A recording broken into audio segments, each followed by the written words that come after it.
अव्हांजी ख़िदमत में मां पंहिंजी हिकु कविता पेश करे रही आहियां। कविता जो उन्वान आहे विरहाङो।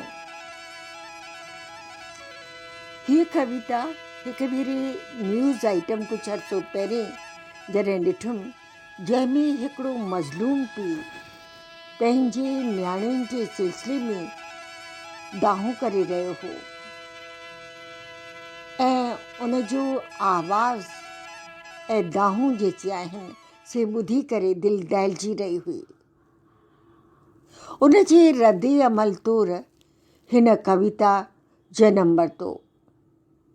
मूं पंहिंजे जज़्बात खे उन न्याणी जे पीउ जे दाहुनि खे ॿुधी करे विरहाङो उनवान तहत हीअ कविता लिखी, जेका अव्हांजी ख़िदमत में पेश करे रही आहियां।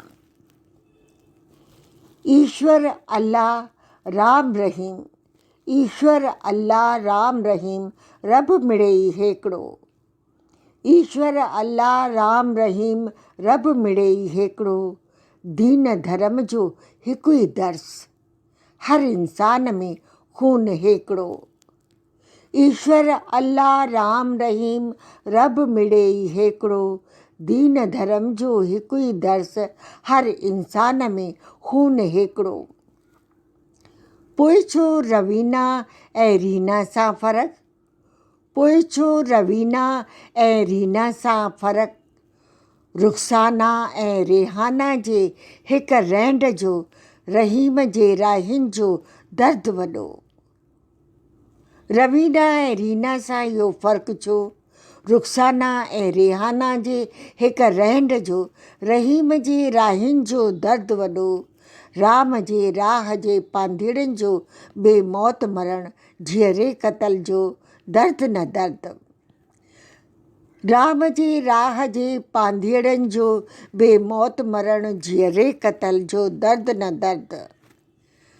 मज़लूम न्याणियुनि जे पीउ जी आह ऐं दाह जे सॾ जो पराॾो, छा तो ताईं न पहुतो। मज़लूम न्याणियुनि जे पीउ जे आह ऐं दाह जे सॾ जो पराॾो, छा तो ताईं न पहुतो। पोइ ही बि छो छो, मुंहिंजो ईमान धुॾी वियो, मुंहिंजो ईमान धुॾी वियो। राम रहीम, ईश्वर अल्लाह, रब मिड़ेई हिकिड़ो। राम रहीम, ईश्वर अल्लाह, रब मिड़ेई हिकिड़ो। इंसाननि अॼु रब जो बि करे छॾियो विरहाङो।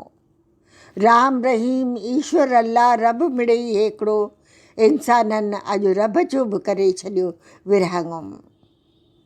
अव्हांजी ख़िदमत में पंहिंजी कविता पेश करे रही हुअसि। उनवान हो विरहाङो। हींअर वीना श्रृंगी खे इजाज़त ॾींदा, मोकिलाणी नाही।